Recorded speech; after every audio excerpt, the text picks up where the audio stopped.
안녕하세요. 이번 시간에는 여기 보시면 BSC 성과 관리라는 걸 가지고 여러분들하고 같이 이제 뭐 학습도 하고 또 여러 가지 자료들을 설명드릴 텐데 BSC 성과 관리는 1992년에 그 하버드 대학 교수가 만들어냈어요. 그 전에는 BSC가 나오기 전에는 많은 기업들이 기업이 기본적으로 성과 관리는 안 할 수가 없거든요. 뭐 성과는 뭡니까? 제일 구체적으로 나오는 거. 뭐 돈을 벌어야 되잖아요, 그죠? 그리고 매출액. 그래서 또 매출만 많이 되면 그게 비용이 너무 많이 나면 손실이 보잖아요, 그죠? 뭐 이익. 그러니까 기업의 성과는 아주 짧게 보면 매출액과 이익이죠. 기업은 이익 안 나면 뭐 유지가 안 되니까, 그죠? 그러면 성과는 아주 단기적으로 보고 또는 짧게 보면 매출액과 이익인데 BSC가 나오기 전에는 많은 기업들이 매출액과 이익 관리만 했죠. 그런데 매출액이 높고 이익이 좀 나는 기업도 갑자기 1년, 2년 뒤에 고객들이 막 등을 돌리는 경우가 많이 있거든요. 왜 그렇겠습니까? 고객이 원하는 상품, 고객이 원하는 품질, 고객이 원하는 서비스를 안 만들어줘서 그래요. 그러니까 올해 우리가 막 이익을 많이 내겠다. 그래서 막 무리하게 이제 가격 올리고 단기적으로 기업 경영을 하면요 이익은 만들 수가 있지만은 내년 후년에 고객이 서서히 등을 돌려요, 그죠? 그래서 이제 다시 말씀드리면 BSC가 나오기 전에는 많은 기업들이 이익이나 아니면 매출액만 관리했는데 그런 기업들이 1년, 2년 뒤에 가니까 막 기업을 문을 닫아야 돼요. 그래서 뭔가 문제가 있는 거죠. 그래서 1992년에 하버드 대학 교수가 BSC를 만들어냈는데 지금은 92년이니까 지금 뭐 2002년, 2012년 거의 뭐 30년 가까이 돼 가잖아요. 그죠? 모든 나라에서 모든 기업에서 공기업, 사기업 할 거 없이 이거를 성과 관리 툴로 도입하고 있는 거죠. 그래서 오늘은 아주 중요한 기업의 성과 관리 중요한 BSC 성과 관리에 대해서 같이 설명하고 이해하는 시간을 갖도록 하겠습니다. 자, 조금 전에 제가 설명드렸죠. 여기 보시면 이 두 분.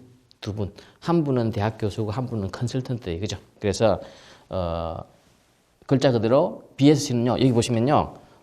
밸런스드 스코어 카드. 거기에 B, 스코어 카드에 S, 뒤에 카드 있죠. 그죠? C. 그래서 BSC. 그게 BSC입니다. 그러니까 우리말로 하면 글자 그대로 보면 균형 성과표 이렇게 보시면 됩니다. 우리 그 스코어 카드 하면 야구장에 가면 이제 1회부터 9회까지 뭐 1대 0, 2대 0 빵빵 나오잖아요. 그래서 뭐 이런 거 스코어 카드. 그러니까 가능하면 기업의 어떤 성과를 숫자로 만들어 보자는 이런 기본 컨셉이라고 보시면 됩니다. 자, 그래서 이 두 분은 여기 나오는 이제 노턴 박사하고 뭐 케플란 교수가 이제 만들어낸 거죠. 그래서 두 분이 이 BSC를 만들어냈어요. 언제? 1992년에. 그럼 시간을 생각해 보십시오. 이 책이 나올 때는 1992년에 출판이 됐지만은 몇 년 걸렸겠죠. 그죠? 저도 책을 쓸 때 보면 한 3년 걸려요. 뭐 자료 수집하고 빨리 해도. 그러면 되게 80년대까지는 BSC가 없었잖아요. 그죠? 90년이 나오니까 90년 때부터 이제 BSC가 나와가지고 지금 모든 기업 적용하고 있는데 그럼 많은 기업들이 80년대까지는 BSC가 적용이 안 된 거죠. 그러면 뭘 가지고 성과 관리했겠습니까? 아까 말한 매출액이나 이익 가지고 성과 관리했죠. 그래서 요거 기억하시면 됩니다. 균형 성과표 BSC 케플란 교수 막 이런 것들은 그냥 좀 기억을 해 놓으시면 됩니다. 자, 그럼 BSC에서 아까 제가 설명드릴 때 BSC가 나오기 전에는 재무 성과라고 그래요. 파이낸셜 퍼포먼스. 재무 성과는 매출액, 이익 숫자로 다 나오고요. 우리가 이제 기업을 경영하다 보면 1년에 한 번 정도 재무제표를 만들거든요. 손익계산서도 만들고 대차대조표도 만들고 거기 보면요 매출액 이익이 다 나와요. 그래서 그게 이제 재무성과 관리. 그러니까 BSC가 나오기 전에는 좀 용어로 말하면 재무성과 관리 해온 거죠. 거기에는 고객이 만족하는지 이런 것도 없고요. 우리 회사 품질이 좋은지 안 좋은지 이런 것도 측정이 안 되고요. 우리 직원들이 학습을 하는지 이런 것도 측정이 안 돼요. 그래서 BSC는 4가지 정도 구성 요소로 구성이 되어 있습니다. 아주 제가 이제 이거는 짧게 설명을 드리는 겁니다. 책이 좀 복잡하고 내용이 많아요. 자, 첫 번째는 4가지 관점이 나옵니다. 그러니까 뭐 조금 이해하실 분은 이해했겠지만은 BSC 나오기 전에는 재무 성과라고 그랬죠. 그죠? 그러면 재무 관점의 성과가 있어요. 매출액, 이익. 그 다음에 이 재무 성과를 만들어내는 거는 고객이 우리 제품에 대해서 만족 안 하면요. 내년 또 고객이 지금은 어쩔 수 없이 샀지만은 내년에는 다른 회사 걸 사요. 또 안 사요. 그죠? 그러니까 두 번째는 고객이 만족해야 돼요. 고객 만족 관점. 자, 첫 번째는 재무 관점. 두 번째는 고객 만족 관점. 근데 고객은 되게 까다롭잖아요. 그죠? 지금 뭐 인터넷 시대니까 고객이 모든 정보를 다 알아요. A 회사 제품, B 회사 제품, 또 불편이 있으면 막 인터넷에 올리잖아요. 그죠? 그러니까, 제품이 안 좋으면 고객이 모르고 샀다가 그 다음번에는 구매를 안 하는 거죠. 그러면 뭡니까? 지속적으로 품질이나 서비스를 개선해야죠. 그죠? 그래서 세 번째는요, 프로세스 개선을 잘하느냐 못하느냐. 그 프로세스에는 품질, 제품, 서비스는 다 들어가 있습니다. 그러니까 지금 세 가지 말했습니다. 자, 재무 관점의 성과 기준, 그 다음에 고객이 우리 회사 제품을 만족하는지 고객 관점의 성과 기준, 그 다음에 고객이 만족하려는 품질, 서비스가 개선돼야죠. 그죠? 이런 프로세스 개선이 제대로 되고 있는지 하는 성과 기준. 그 다음에 프로세스 개선은 누가 합니까? 우리 조직 구성원들이 하잖아요. 그죠? 구성원들이 계속 공부하고 학습하고 연구해야 돼요. 그죠? 그래서 학습과 성장 관점의 성과 기준. 그래서 네 가지가요, 성과를 관리할 때 다 들어가 있어야 되는데, 이 BSC가 나오기 전에는 첫 번째인 재무만 관리했고요. 고객 무시했고, 품질 개선 이런 거 등한시했고, 특히 구성원들 공부시키고 학습시키고, 개선시키는데 투자를 안 해온 거죠. 그래서 BSC는 네 가지 관점의 균형을 말합니다. 조금 이따 설명드릴게요. 두 번째, 전략지도. BSC가 원래 1992년에 만들어냈는데요. 이 두 분이 케플란 교수와 노튼 박사가 만들어냈는데, 뭐, 기업에 써보니까 막 여러 가지 문제가 생기는 거예요. 그래서 막 이제, 비난까지는 아니고 막 질문이나 아니면 뭐 크레임을 요청했겠죠. 그죠? 그래서 2003년에 이 두 분이 또 책을 하나 써요. 스트래티지 맵. 전략지도. 그 두 번째 전략지도입니다. 그러니까 BSC가 보십시오. 재무 관점, 고객 관점, 프로세스 개선 관점, 학습 성장 관점에서 만약에 한 두세 가지씩만 성과 기준을 만들어도 8개, 9개, 10개 나오잖아요. 그죠? 그러니까 너무 많은 거죠. 그래서 요걸 그림을 그려요. 그게 전략지도고 지도가 그림이에요, 그림. 그래서 전략지도가 나와요. 예쁘게. 자, 세 번째는, KPI. 이게 이제, Key Performance Indicator. 그러니까 핵심 성과 지표. 자, 여기 연결됩니다. 네 가지 관점에서 첫 번째 관점이 재무 관점이잖아요. 그죠? 그럼 그 재무 관점에서 성과 지표는 매출액하고 이익이 되는 거죠. 그러면 고객 관점에 고객을 만족시켜야 되죠. 그죠? 그럼 고객 관점의 KPI는 고객 만족도 점수 같은 게 되겠죠. 근데 많은 기업들이 또 작은 기업들은 고객 만족도 측정을 안 해요. 근데 고객이 만족하는지 안 하는지는 굉장히 중요한 지표거든요. 그죠? 그러면 어쩌면 KPI를 만들려고 그러면 설문조사 등 인터뷰를 해야죠. 그죠? 그래서 또 다른 노력이 조금 더 들어가기도 합니다. 옛날에 안 하던 노력이. 자, 그 KPI 성과 지표고요. 네 번째는 타겟 앤 스코어 카드. 아까 제가 처음 시작할 때 스코어 카드, 야구 전광판 1회부터 9회까지 쫙 설명드렸어요. 그럼 그런 숫자를 만드는 게 스코어 카드예요. 그러면 여기 KPI별로 예를 들어서 매출액이다. 그럼 작년 또 우리 회사 매출이 1,000억이었어요. 그럼 올해는 1,200을 해야 된다. 그러면 매출액은 KPI는 매출 목표 달성률. 그 다음에 타겟, 이 KPI를 목적을 설정하겠죠. 그럼 타겟은 작년에 1,000억인데 올해는 1,200억. 그렇게 되는 거죠. 그죠? 그러면 KPI가 네 가지 관점별로 쭉 나오죠. 매출액, 영업이익, 고객 만족도 점수, 품질 향상도, 직원들 교육 시간 나오잖아요. 그죠? 그럼 그 KPI별로 타겟이 나와요. 예를 들어서 뭐 1,200억, 뭐 그 영업이익 뭐 10%, 고객 만족 점수 100점 만점이면 뭐 80점, 직원들 교육 시간 작년에 20시간, 올해는 50시간 시키겠다. 이런 KPI별로 타겟, 연간 목표를 수립해줘. 그러면 이미 표가 나오잖아요. 그죠? 박스를 한번 그려보세요. 앞에 네 가지 관점이 나오고, 두 번째 칼럼에 관점별 KPI가 몇 개 나오고, 그 KPI별로 2017년, 18년 타겟이 나오고, 그 다음에 이거를 표로 딱 그리면 그게 스코어 카드 되잖아요. 그죠? 그럼 최종 산출물은 이 스코어 카드 만드는 거죠. 자, 그래서 좀 더 구체적으로 보시죠. 네 가지 관점은 재무 관점, 고객 만족 관점, 프로세스 개선 관점, 자, 프로세스 개선이에요. 그 다음에 조직 구성원의 학습 및 성장 관점. 그래서 이렇게 영어로 이렇게 합니다. 재무 관점은 F 관점, 고객 만족 관점은 C 관점, Customer Satisfaction. 프로세스 개선 관점은 보통 그 인터널 프로세스 개선 뭐 P 또는 뭐 이렇게 이야기합니다. 그 다음에 학습 및 성장 관점은 LNG, Learning and Growth. 전략 지도 간단하게 한번 볼게요. 이거 제가 간단하게 그린 건데, 자, 재무 관점에서는 기업은 이익을 내야 돼요. 그 다음에 이익을 내려면 매출이 올라가야 돼요. 또 비용이나 이런 것도 절감해야 돼요. 그죠? 그럼 세 개가 나와 있는 거죠. 전략 지도에 보면 저 전략 지도에 있는 동그라미 있는 걸요 보통 전문적으로 CSF라고 그래요. Critical Success Factor. 전략 과제라고 생각하시면 됩니다. 이익을 올리는 거, 매출을 올리는 거, 비용을 절감하면 회사의 전략 과제잖아요. 그 CSF, 그죠? 그래서 저 CSF별로 KPI가 만들어져요. CSF에 하나의 KPI가 두 개 나올 수도 있어요. 좀 복잡하죠. 그래서 재무 관점에서는 영업이익, 매출액, 비용 절감. 그 다음에 이 매출액을 올리려면요, 고객 만족 안 하면 물건 안 사요. 그죠? 그래서 고객을 만족해야 되는 거죠. 그 다음에 개선 관점에서는 신상품, 뭐 품질, 그 다음에 딜리버리 타임. 막 고객이 주문했는데 막 물건이 없어서 배달이 안 돼요. 그러면 또 고객이 짜증내잖아요. 그죠? 딜리버리 타임 또는 AS 시간 이런 거 다 들어가요. 학습 및 성장 관점에서는 우수 인재 확보, 직원들 교육, 그 다음에 각종 제도 개선. 네, 제도 개선. 특히 요즘 시대에 또 우리 그 Y세대가 조직에 들어오니까 뭐 출퇴근 시간이나 이런 것도 플렉시블 타임제도 만들고 이런 것도 중요한 이 조직의 활성화에 들어가는 거죠. 자, 그래서 KPI는 보십시오. 하나만 제가 예를 들면 이익 같으면 구체적으로 해야 됩니다. 이익에는 우리가 재무회계에서 보면 뭐 매출이익, 경상이익, 뭐 영업이익, 당기순이익 있잖아요. 그죠? 대개 영업에 관련되는 어떤 거는 영업이익률이죠. 그죠? 그래서 영업이익률로 보겠다. 매출액은 매출액을 보겠다. 고객 만족은 고객 만족을 잴 수 있는 게 없어요. 보통 많은 기업들이. 그러면 막 고민을 해가지고 지표를 만들어내요. 그래서 예를 들어 고객 클레임 건수라든지 작년에 우리 회사가 제품을 뭐 100만 개를 팔았는데 고객이 뭐 그 중에서 10%가 클레임 걸었다든지 그럼 이걸 줄여야 될 거 아니에요. 그죠? 그러면 고객 클레임 5%막 이렇게 하는 거죠. 그러면 클레임 건수. 그 다음에 많은 이제 큰 기업들이나 공공기관들은 돈을 투자해가지고요. 고객 설문조사를 합니다. 굉장히 중요하기 때문에. 그래서 고객 만족도 점수.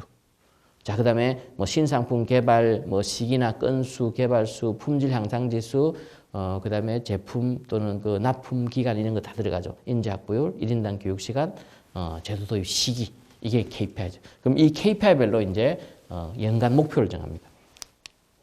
뭐 7% 영업이익률, 뭐 매출액 3천억, 그 다음에 클레임 5% 이내, 뭐 고객 만족 점수 5점 만점에 뭐 3.6 이상.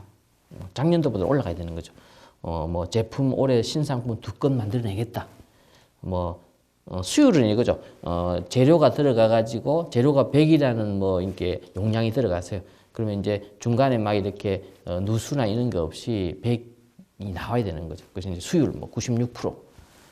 특히 이제 화학 관련이라든지 이런 데는 이제 수율이 굉장히 중요한 지표로 들어가는 거죠. 그렇잖아요. 막 리튬, 망간, 마그네슘 이런 거 막 섞어가지고 뭐 2차 전지에 뭐 소재를 만들어낸다. 그러면 이제 100g, 100g, 100g 들어가면 300이 나야 되잖아요. 그죠? 그런 개념에서 이제 중간에 막 낭비가 있으면 수율이 떨어지면요. 그만큼 이제 재료는 많이 들어가는데 산출물이 안 나오잖아요. 그럼 이제 효율성이 없는 거죠. 그다음 평균 공급 시간. 주문하는 우리는 무조건 뭐 일주일 내에 갖다 주겠다 뭐 이런 거죠. 그죠? 이거는 이제 과거에 우리 회사 여러 가지를 고려해 가지고 제공하는 거죠. 그다음에 인재 확보율. 우리가 우수 인재를 10명을 뽑기로 했다. 그럼 몇 명을 뽑았느냐 이런 거죠. 그다음에 1인당 교육 시간, 그다음에 뭐 A라는 제도의 도입 시기. 그러면 지금 여기서 보면요. 요걸 그냥 그림으로 잘 그리면 스코어 카드가 돼. 아시겠죠? 그러면 이게 있는 회사하고 없는 회사하고는 뭔가 차이가 나겠죠. 그죠? 그래서 BSC는 자, 우리가 뭘 해야 되느냐? 우리는 고객을 만족시켜야 되겠다. 그럼 고객을 만족시키기 위해서는 평균 딜리버리 타임을 줄여야 되겠다. 딜리버리 타임을 줄이기 위해서는 직원들 교육을 시켜야 되겠다. 이런 게 나오잖아요. 그죠? 이게 다 그림으로 연결되어 있는 거죠. 전략지도. 그래서 이게 BSC의 구성 요소입니다. 4가지 관점, 전략지도, KPI, 타겟. 이걸 잘 정리하면 예쁜 스코어 카드가 됩니다. 이게 스코어 카드 예시잖아요. 이건 제가 이제 컨설팅한 회사인데 2차 전지 만드는 회사예요. 이제 2차 전지 재료 본부의 뭐 성과 관리표인데 저 관점은 제가 그냥 이게 슬라이드 한계상 많이 줄였어요. 위에 뭐 재무 관점, 고객 관점, 프로세스 학습관 나오잖아요. 그죠? 근데 되게 모양은 이런 모양이 만들어지는 거죠. 그래서 저기 보시면 관점 4개 나오죠. 그다음에 관점별로 KPI 나오죠. 그다음에 KPI별로 연간 목표. 예를 들어서 저기는 KPI는 생산 수율인데 제품이 2개예요. P, NCM, NCA. 그죠? 그다음에 분기별로 어떻게 하겠다. 그다음에 가중치. 전체 100이 나와야 되니까. 그다음에 계산 산식도 나오죠. 그다음에 앞에서 설명 안 드렸지만 이게 더 있어요. 자, 그래서 목표를 100인데 100을 달성했다. 그러면 A를 주죠.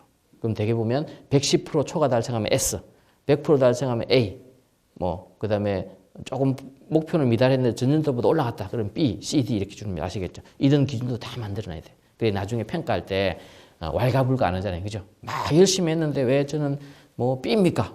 그러면 목표를 미달했지 않냐? 전년도보다 올라갔지만은 뭐 어떤 또 지금 전년도보다 올라갔는데 왜 B입니까, 그죠?